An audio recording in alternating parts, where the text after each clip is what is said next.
ఈరోజు మున్సిపాలిటీ ఎన్నికల సందర్భంగా 14వ వార్డుకి రావడం జరిగింది. 14వ వార్డులో ఉన్న మన అభ్యర్థి అందరికి కూడా ఏం కొత్త ఏం కాదు. గత 2 సార్లు కూడా పోటీ చేసిండ్రు. వీళ్ళు ఏంటంటే ఇందాకనే చెప్పిండ్రు, మంచి ఉద్యోగాన్ని వదిలేసి వచ్చిండ్రు. ఇప్పుడు కాదు, 2011లో కదా, 2011లోనే అంత మంచి ఉద్యోగాన్ని వదిలేసి ఇక్కడ ఉన్న వార్డులో కానీ టౌన్ లో కానీ ఇక్కడ పెరిగినాం కాబట్టి ఇక్కడ సర్వీస్ చేయాలి అన్న ఉద్దేశంతో వాళ్ళు అన్ని కూడా వదిలేసి వచ్చిండ్రు. అందులో ఇప్పుడు మన క్యాండిడేట్ సోమా రజనీ రాజశేఖర్ గారు గవర్నమెంట్ ఉద్యోగాన్ని వదిలేసి మరి ఇక్కడ ప్రజలకి సర్వీస్ చేయాలని వచ్చింది. ఎవరు వదిలేస్తారు? వచ్చిన ఉద్యోగాన్ని ఎవరైనా వదిలేస్తారా? ఉద్యోగం రాకనే చాలా మంది ఇబ్బంది పడుతుంటే సర్వీస్ చేయాలి అన్న ఆలోచనతో ఇక్కడికి వచ్చిండ్రు.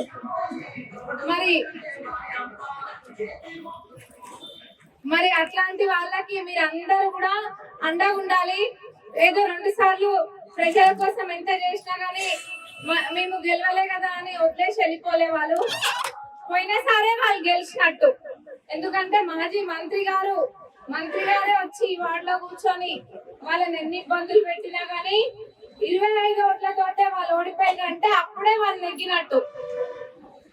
ఈసారి మీరందరూ కూడా మీ సపోర్ట్ వాళ్ళకి ఇవ్వండి.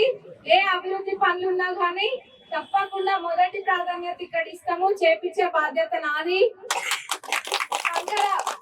ఇక్కడ ఏంటంటే కంకర్ బోష్ వదిలేసిన రోడ్లు ఉన్నాయి. ఆ కంకర్ బోష్ వదిలేసిన రోడ్లు కూడా ప్రత్యేకమైన జీవం. అంతకుముందు ఒకసారి అక్కడ వచ్చి తిరిగినాము. ఆ రోడ్లు ఉన్న వాళ్ళ దగ్గర తెలుసు, వాళ్ళకి వచ్చి తిరిగి అది ప్రత్యేకమైన జీవో తీసుకొచ్చినా గానీ లోకల్ ఉన్న కాంట్రాక్టర్ చాలా ఇబ్బంది పెట్టిండ్రు. ఆ కాంట్రాక్టర్ మాజీ గారి బంధువు. మరి నిధులు లేక పనులు ఆగిపోలే. మనకి నిధులు తీసుకొచ్చినాం. మన ముఖ్యమంత్రి గారు 9.5 కోట్లది జీవో ఇచ్చినారు. అందులో ఈ పనులన్నీ కూడా ఉన్నాయి. కానీ కాంట్రాక్టర్ ఇబ్బంది పెట్టిండ్రు. మన మంత్రి గారి దృష్టికి కూడా తీసుకెళ్ళాం. ఇట్లా కాంట్రాక్టర్ ఇబ్బంది పెడుతుండంటే మంత్రి గారు ఎవరో పొంగులేటి గారు తొర్రూరు పట్టణాన్ని దత్తత తీసుకున్నారు. మరి మంత్రి గారే పట్టణాన్ని దత్తత తీసుకొని ఒక మాట ఏమన్నారంటే, నా నియోజకవర్గంలో ఎట్లయితే అభివృద్ధి చేస్తున్నానో ఇక్కడ అదే విధంగా అభివృద్ధి చేసి చూపిస్తా అన్నారు. మరి మన తొర్రూరు టౌన్ అదృష్టం అనుకోవాలి మంత్రి గారు దత్తత తీసుకోవడము. తప్పకుండా ఏ అభివృద్ధి పనులు కానీ ముందుకెళ్తాయి. అభివృద్ధి అంతా జరుగుతుంది. ఏ ఊర్లో అయినా కానీ ఉన్న సమస్యల మీ ప్రతి ఇంట్లో ప్రతి గల్లీలో ఉన్న సమస్యలు రజనీ రాజశేఖర్ గారికి అందరికి తెలుసు.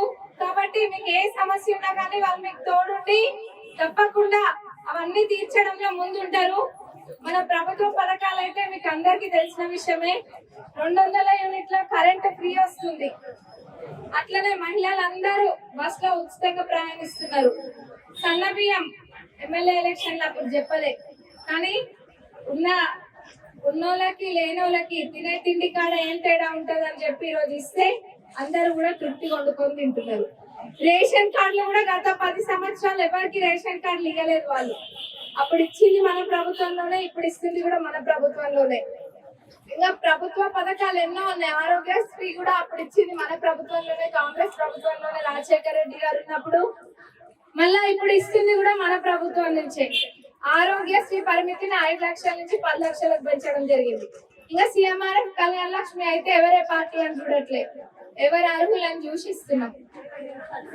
అన్నిటికన్నా ముఖ్యంగా ఇంద్రమ్మాయిలు ఇందాకనే చెప్పింది, ఇక్కడ ఎక్కువ పెట్టినాం. ఇంద్రమ్మాయిలు 1వ విడత మాత్రమే అయింది, 2వ విడత ఉంది, 3వ విడత ఉంది.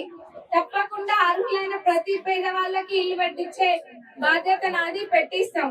1వ విడత అయిపోకముందే, 1వ విడత కంప్లీట్ గా పూర్తి కాకముందే 2వ విడత ఏప్రిల్ లో మళ్ళీ ఇల్లు వస్తూనే ఉన్నాయి. ఎవరికైనా జాగలేని వాళ్ళకు కూడా ఇచ్చి మరి కట్టిస్తామని మంత్రి గారు మాట ఇచ్చిండ్రు. తప్పకుండా ఇంద్రమ్మ ఇల్లు వస్తాయి. మన వార్డులో అభివృద్ధి జరుగుతుంది. ఏది చేయాలన్నా కానీ ఒక్కటే, రజనీ రాజశేఖర్ గారిని గెలిపియండి. వేరే వాళ్ళు చెప్పే కబుర్లకి అనవసరంగా మోసపోకండి. ఎందుకంటే అధికారంలో ఉన్న పార్టీ మనది. అభివృద్ధి అనేది మన పార్టీతోటే సాధ్యమవుతుంది, కానీ వేరే వాళ్ళు ఏది కూడా చేసేది లేదు. గెలిపించినా గానీ ఒక దిష్టి బొమ్మని తెచ్చి పెట్టుకున్నట్టే అవుతుంది. ఎటువంటి ఎటువంటి లాభం ఉండదు. ఒక ఇల్లు పెట్టియలేరు, రేపు 3 నెలల్లో రాబోయే పెన్షన్లు కూడా వాళ్ళు పెట్టియలేరు. ఏవైనా రోడ్లైనా ఏదైనా వాళ్ళు గెలుస్తారో వాళ్ళకే తెలియాలి. మళ్ళా నా దగ్గరకు వచ్చి ఏ అభివృద్ధి పనులు కూడా వాళ్ళు అడగరు. అదే మనోళ్ళు ఉంటే ఏది కావాలన్నా కానీ కొట్లాడి చేపించుకోగలుగుతారు. కాబట్టి అందరు కూడా ఓటు వృధా చేయకండి, బురదలో పోసిన పన్నీర్ చేయకండి, దిష్టి బొమ్మను తెచ్చుకోకండి, అభివృద్ధికి బాటేసేటోళ్ళని తెచ్చుకోండి. రజనీ రాజశేఖర్ గారిని గెలిపియండి. మంచిగా చదువుకున్న మనిషి తను. ఏది ఉన్నా కానీ మీ సమస్యలు అర్థం చేసుకొని మళ్ళీ నాకు అర్థం చేపించే విధంగా ఉంటది. ఏ గుర్తు మనది? ఏ గుర్తు? చేతి గుర్తుకే, చేతి గుర్తుకే. జై కాంగ్రెస్, జై కాంగ్రెస్.